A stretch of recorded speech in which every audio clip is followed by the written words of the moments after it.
দোকানতো আমি ইয়াত বহিছো, আমিতো এনে বহা নাই, আমাৰ পৰা পইচা নিছে নিছে টাউন কমিটিয়ে পঠিয়াইছে বুলি কয়, দি দিওঁ আমি। আজি অত দিনে আমি পইচা দিয়ে আছো। খালি অহাৰ কাৰণে এই দাদাগৰাকী আহি গ'ল যে, তাৰপাছত মোক পইচা নিবলৈ মনা কৰিছে। কৈ বোলে তোৰ দোকানটো বোলে ইয়াৰ পৰা উঠাই দিলে মানে কেমেৰামেনবোৰ আহি বচাব নেকি বোলে, এনেকে কৈছে। কিমান নিয়ে? 10 টকা। ৰিচিপ্ট দিয়ে। মুখ্যমন্ত্ৰীয়ে যে কৰ নিদিবলৈ বাতৰিত কৈছে, তো আপুনি গম পায় নাই? সেইটোতো তাক কৈছো, সি কৈছে কি বোলে কেমেৰামেনবোৰ আহি বচাব নেকি ইয়াৰ পৰা দোকান উঠোৱাই দিলে, মুখ্যমন্ত্ৰীয়ে মানে কৈছে এনেকে কৈছে। এনেকে কৈছে কালি সি গৰম সি গোটেই দোকানী। মুখ্যমন্ত্ৰীৰ নিৰ্দেশক অংগুষ্ঠ প্ৰদৰ্শন কৰি ক্ষুদ্ৰ ব্যৱসায়ীৰ পৰা কৰ সংগ্ৰহ কৰিছে মৰাণ পৌৰসভাই তীব্ৰ প্ৰতিক্ৰিয়া। মহলদাৰী বজাৰৰ পৰা কৰ সংগ্ৰহ কৰিব নোৱাৰিব বুলি কেবিনেটৰ সিদ্ধান্ত আৰু মুখ্যমন্ত্ৰী ডক্টৰ হিমন্ত বিশ্ব শৰ্মাই ঘোষণা কৰাৰ পিছতো মৰাণ পৌৰসভাই কৰ সংগ্ৰহ কৰাত তীব্ৰ প্ৰতিক্ৰিয়া। মৰাণ নগৰৰ পদপথত থকা শাক-পাচলিৰ দোকান আৰু অন্যান্য দোকানসমূহৰ পৰা মৰাণ পৌৰসভাই দৈনিক কৰ সংগ্ৰহ কৰি আহিছে। কৰ নিদিলে দোকান উঠাই দিয়ে আৰু ভাবুকি প্ৰদান কৰে কৰ সংগ্ৰহকাৰীসকলে। পৌৰসভাৰ এই কাণ্ডৰ বিৰুদ্ধে জাঙুৰ খাই উঠিছে বিভিন্ন দল সংগঠন আৰু ব্যৱসায়ীসকল। দিবই লাগিব বুলি কয়, নিদিলে কি কয়? নিদিলে সেই ধমকি দিয়ে সি, বহিব নিদি বুলি। আপুনি এই ক্ষেত্ৰত কাৰোবাক জনাইছিলে? নাই জনা মোক। ডেইলি পইচা দি আছে।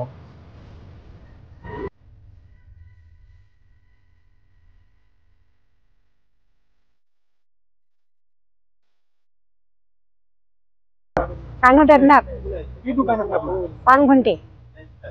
টাউন কমিটিৰ পৰা মানুহ আহিছে নি? আহিছে। কিমানকে লয়? 10 টকা। ৰিচিপ্ট দিয়ে? ৰিচিপ্ট দিয়ে, কালি ৰিচিপ্ট দিছে। আপুনি গম পায় না মুখ্যমন্ত্ৰীয়ে কৈছে তামোল পাণ আৰু শাক পাচলিৰ পৰা টেক্স দিব নালাগে বুলি? গম পাওঁ। এতিয়া সিহঁতি যেতিয়া বিচাৰিছে নিদিলে উপায় নাই, যদি আমাক তুলি দিয়ে আমি চলিম কেনেকে?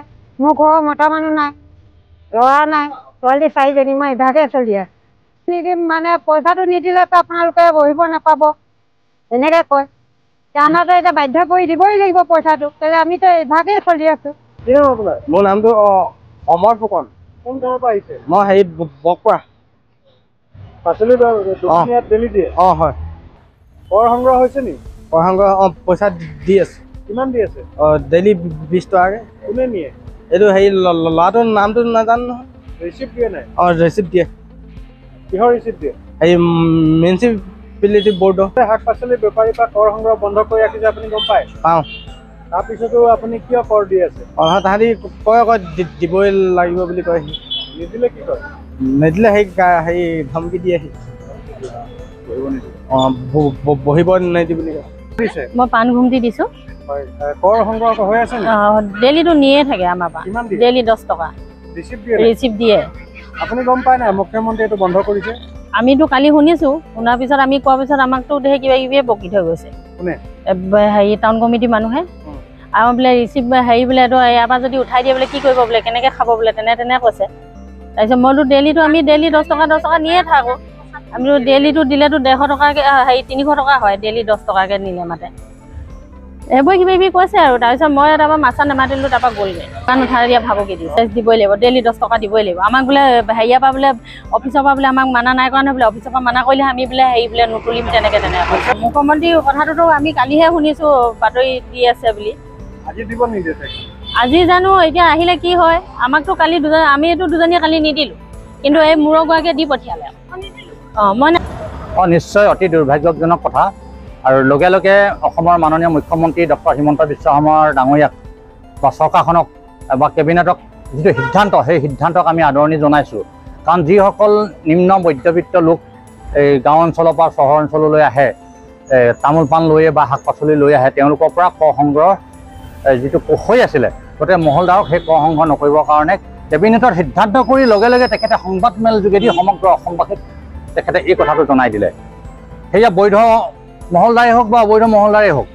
গতিকে আমি দেখিবলৈ পাইছোঁ ইতিমধ্যে অসমৰ বহু ঠাইত বন্ধ কৰিলে, আৰু লগে লগে মুখ্যমন্ত্ৰীৰ ভাষ্যত এটা কথা প্ৰকাশ পাইছিলে যে মুখ্যমন্ত্ৰীয়ে নিজেই কৈছে যে আজিৰ তাৰিখৰ পৰা আমি বেলতলাটো এই কাৰ্য বন্ধ কৰিছোঁ। বেলতলা হৈ গ'ল অসম গুৱাহাটী পৌৰ নিগমৰ 28 নং ৱাৰ্ড। যদি গুৱাহাটী পৌৰ নিগমৰ নিচিনাৰ ঠাইত যদি শাক পাচলি বা তামোল পাণৰ এই 2 শ্ৰেণীৰ বেপাৰী যদি কৰ বন্ধ কৰিব পাৰে, তেতিয়াহ'লে মৰাণ পৌৰসভা কি ইমান আশীক ধন্য বা তেওঁলোকৰ এই পৌৰসভাৰ ওপৰত কি ইমান এখন স্বৰ্গৰ মানে হাত থকা নিচিনা বস্তু আছে তেওঁলোকক বাৰে বাৰে কোৱা হৈছে ব্যৱসায়ীসকলে যেতিয়া যোগাযোগ কৰে যিহেতু আমি সমাজত কাম কৰি থাকোঁ তেওঁলোকক আমি মুখ্যমন্ত্ৰীয়ে কেবিনেটত লোৱা সিদ্ধান্তটো বা মুখ্যমন্ত্ৰীৰ বক্তব্যত এই যে বাতৰিটো দেখুৱাই দিবলৈ কয় গতিকে সেই তেনেকুৱা ধৰণৰ কথাবিলাক তেওঁলোকক আমি অৱগত কৰোঁ আৰু তেওঁলোকে যেতিয়া কৰ সংগ্ৰহ কৰিবলৈ আহে তেওঁলোকে এই কথাটো অৱগত কৰে তেওঁলোকে ধমকি প্ৰদান কৰে তেওঁলোকক বহিব নিদিওঁ বুলি কয় মই আপোনালোকৰ সংবাদ মাধ্যমৰ যোগেদি তেওঁলোকক জনাব বিচাৰিছোঁ যিসকলে কৰ সংগ্ৰহ কৰিছে তেওঁলোকৰ বিৰুদ্ধে এজাহাৰ দাখিল কৰা হ'ব এই ইয়াত বহা ৰাষ্ট্ৰীয় পদপথৰ কাষত বহা এই নিম্ন মধ্যবিত্ত লোকসকলক তামোল পাণ বিক্ৰী কৰা বা শাক পাচলি বিক্ৰী কৰা লোকসকলক তেওঁলোকে হুমকি প্ৰদান কৰিবলৈ বহিবলৈ নিদিওঁ বুলি ক'লে অধিকাৰ ক'ত পালে এইটো আমি বিভিন্ন দল সংগঠনৰ ৰাইজৰ প্ৰতিবাদত এনেকুৱা ধৰণৰ পদবিলাক নিৰ্মাণ হৈছে তেওঁলোকৰ ব্যক্তিগত তাত কোনো অধিকাৰ নাই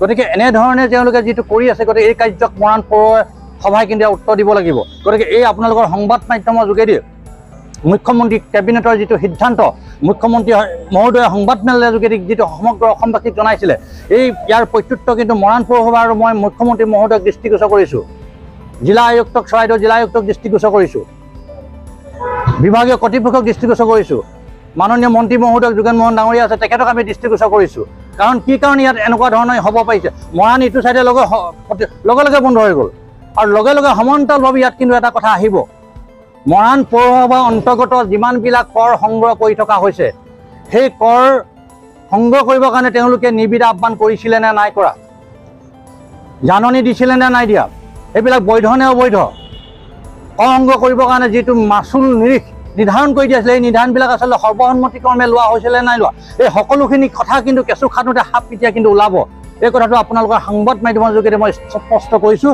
পুনৰবাৰ আপোনালোকৰ মাধ্যমৰ যোগেদি অসমৰ মাননীয় মুখ্যমন্ত্ৰী মহোদয়ে মাঘ বিহুৰ প্ৰাকক্ষণত লোৱা এই আদৰণীয় পদক্ষেপক মই দৃষ্টিগোচৰ কৰাৰ লগে ধন্যবাদ জ্ঞাপন কৰাৰ লগে এনেদৰে অবৈধভাৱে কৰ তুলি থকাৰ কাৰ্যক ধিক্কাৰ দিছোঁ গৰিহণা দিছোঁ গতিকে মুখ্যমন্ত্ৰী মহোদয়ে যাতে ইয়াৰ ওপৰত এটা বিহিত ব্যৱস্থা গ্ৰহণ কৰে আৰু যিসকলে ইয়াত দাবী ধমকি দি পিনে দিবই লাগিব বহিব নিদিওঁ বুলি কৈছে সিহঁতৰ ওপৰত যাতে আইনগত ব্যৱস্থা গ্ৰহণ কৰিবৰ বাবে মই অনুৰোধ জনাইছোঁ